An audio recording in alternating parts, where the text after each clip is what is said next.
Hi everyone, and welcome to The Global Gaze, where we talk books, art, and film by and for the global majority. I'm your host, SarahJilani. I'm an academic, a freelance arts writer, and a lifelong third culture kid. So if you're interested in creativity and storytelling coming out of Africa, Asia, and more, then you're in the right place.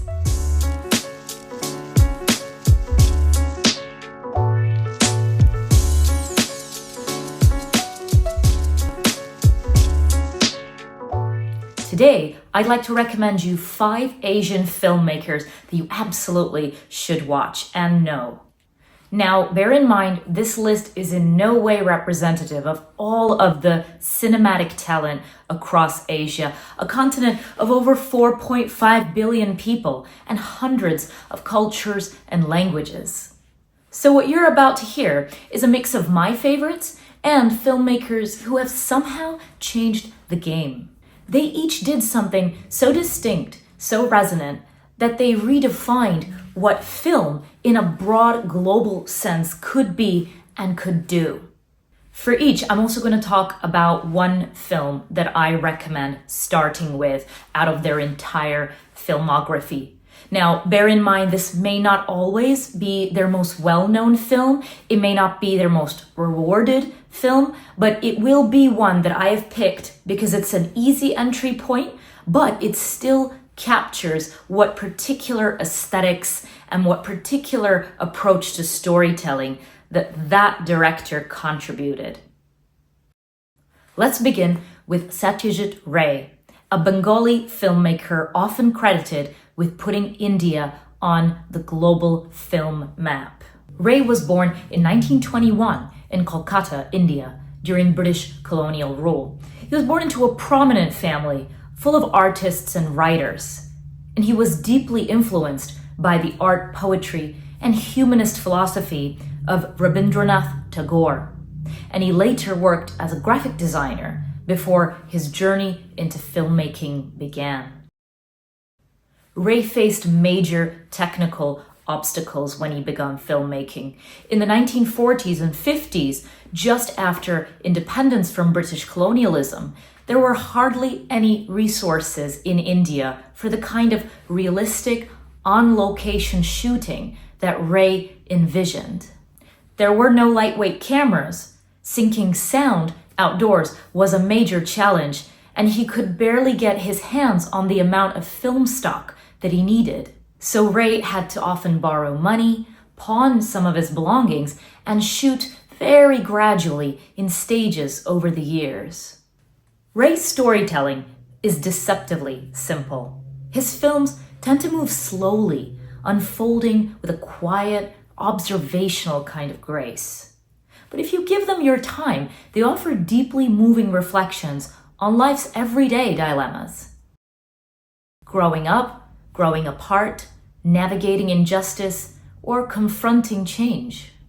His debut were 3 films, often called the Apu trilogy, which tells the story of a boy growing up in a poor Bengali village. The Apu trilogy marked the arrival of a cinematic vision that was deeply rooted in Indian everyday experiences, but also completely universal in feeling.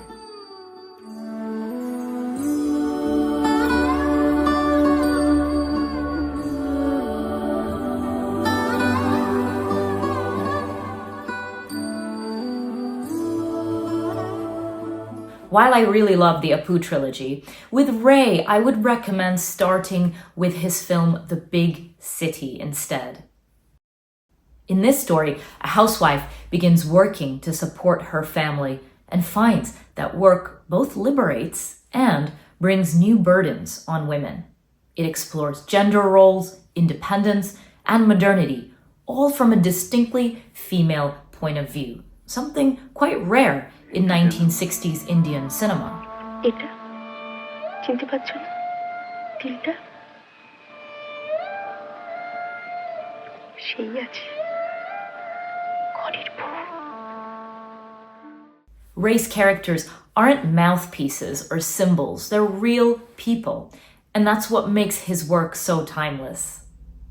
From India, we move to Iran and to the director Abbas Kiarostami. He's a filmmaker who blurred the line between documentary and fiction, often working with non-actors and real-life situations. Kiarostami was born in Tehran, Iran, in 1940, and originally trained as a painter and graphic designer, much like Ray. He began his artistic career creating commercials and illustrating children's books before making his first short films. Influenced by poetry, everyday life, and a minimalist aesthetic, Kiarostami gradually developed a deeply human and philosophical style that later became known as the Iranian New Wave. His stories are intimate, often structured around a journey, a search, or a quiet moral dilemma. In Where is the Friend's House?, a young boy tries to return his friend's notebook, and through that act, we're invited to consider questions of responsibility, mutual care, and community. Kiarostami's cinema strips the lens down to its essentials: light, sound, feeling, atmosphere. But I recommend starting with Taste of Cherry. In it, a man drives around Tehran looking for someone willing to bury him after he ends his life. The ending is deliberately unresolved, pushing us to sit with uncertainty, with discomfort, and even, at the end, with hope. Next up is Deepa Mehta, an Indian-Canadian filmmaker whose Elements trilogy shook things up for Asian filmmaking. Deepa Mehta was born in Amritsar, India in 1950. She studied philosophy at the University of Delhi and initially worked on documentaries and TV projects before transitioning into feature filmmaking.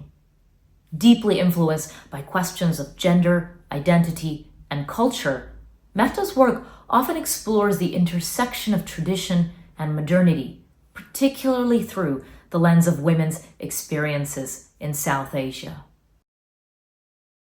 I do recommend starting with the Elements trilogy, but in particular, the film called Earth, which is about the 1947 partition of India. The story is told through the eyes of a child, Lenny, whose Hindu nanny, Shanta, becomes romantically involved with a gentle Muslim man. But their love is threatened as religious tensions escalate around them. What's really powerful and timeless about Earth is how it zooms in on the costs of political violence, especially for women.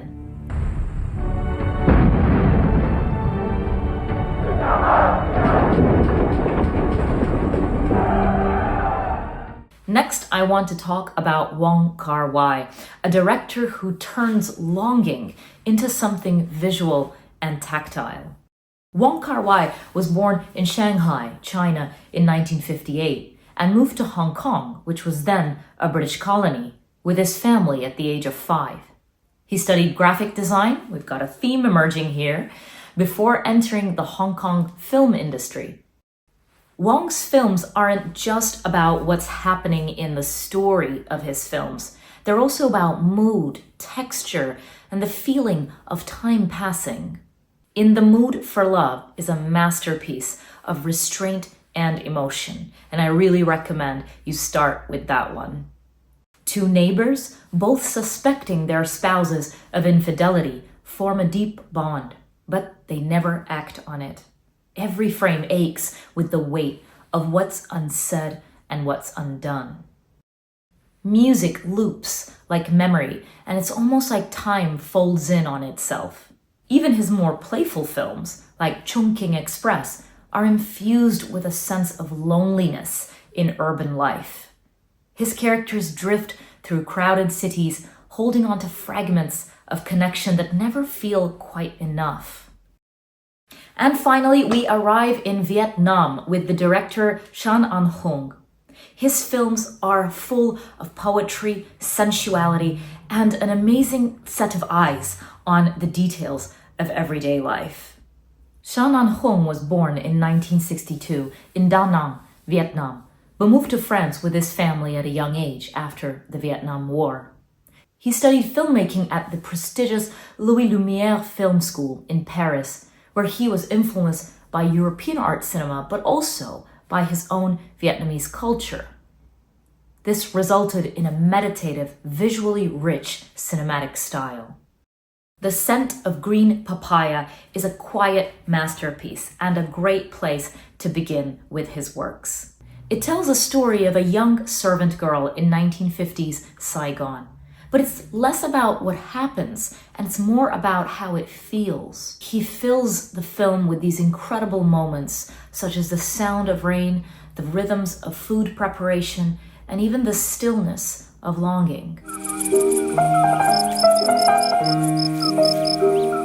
Chan's style is meditative, but never static. His later work, like Cyclo, dives into the gritty side of modern urban life. So there you have it, 5 different filmmakers from Asia, each of them with a distinct style, each of them telling us a story of the world through their eyes. This list barely scratches the surface, and I haven't included Middle Eastern or Arab filmmakers here, even though we can call them West Asian filmmakers. I will do a future video on that. For now, I hope this list has offered you some inspiration, or at the very least, given you a few new names to add to your watch list. If you have any other Asian favorites of your own, drop them in the comments and tell me why. Finally, don't forget to like, subscribe, and turn on notifications so you'll see any new videos directly on your homepage. Thanks so much for watching, and I'll see you next time on The Global Gaze.